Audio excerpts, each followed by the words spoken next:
નમસ્તે દર્શક મિત્રો, દેશ અને દુનિયાના તાજા સમાચાર જોવા અમારી ચેનલને લાઇક અને સબસ્ક્રાઇબ કરી દેજો. લોકોએ હવે ડ્રાઇવિંગ લાયસન્સ મેળવવા આરટીઓમાં ડ્રાઇવિંગ ટેસ્ટમાં પાસ થવાની જરૂર પડશે નહીં. સરકાર દ્વારા સ્વચ્છ પર્યાવરણની જાળવણી પર ફોકસ. નવા નિયમો મુજબ પ્રદૂષણ ઘટાડવા પગલાં લેવામાં આવશે. આ નિયમો હેઠળ શિક્ષણનું ઉચ્ચ ધોરણ હોવું જરૂરી છે, તેમજ પ્રાઇવેટ ટ્રેનિંગ સ્કૂલો ખાતે નવા ડ્રાઇવર્સ તૈયાર કરવા જરૂરી છે. કાર ડ્રાઇવિંગના શોખીનો અને વાહન ચલાવનારાઓ માટે રાહતના સમાચાર આવી રહ્યા છે. કાર કે અન્ય કોઈ વાહનનું ડ્રાઇવિંગ લાયસન્સ લેવા માટે હવે આરટીઓમાં ડ્રાઇવિંગ ટેસ્ટ આપવાની ઝંઝટ રહેશે નહીં. લોકોએ હવે ડ્રાઇવિંગ લાયસન્સ મેળવવા સરકારની રિજિનલ ટ્રાન્સપોર્ટ ઓફિસ આરટીઓ માં ડ્રાઇવિંગ ટેસ્ટ આપવાની અને તેમાં પાસ થવાની જરૂર રહેશે નહીં.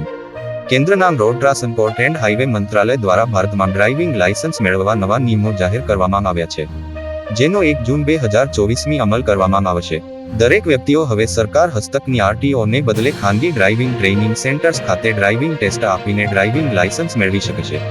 સરકાર દ્વારા માન્ય આવી ખાનગી સંસ્થાઓને ટેસ્ટ લેવા તેમજ યોગ્યતા માટેના લાયસન્સનું સર્ટિફિકેટ આપવાના અધિકારો આપવામાં આવશે. સરકાર દ્વારા સ્વચ્છ પર્યાવરણની જાળવણી પર ફોકસ કરવામાં આવ્યું છે, જે હેઠળ નવા નિયમો મુજબ પ્રદૂષણ ઘટાડવા પગલાં લેવામાં આવશે. જૂના 9 લાખ સરકારી વાહનોનો નિકાલ કરવામાં આવશે, તેમજ કારમાંથી ઉત્સર્જિત થતા કાર્બનને નિયંત્રણમાં રાખવા નવા નિયમોનો કડક અમલ કરાશે. તો હાલ માટે બસ આટલું જ. અમારી ચેનલને અવશ્ય સબસ્ક્રાઇબ કરી દેજો.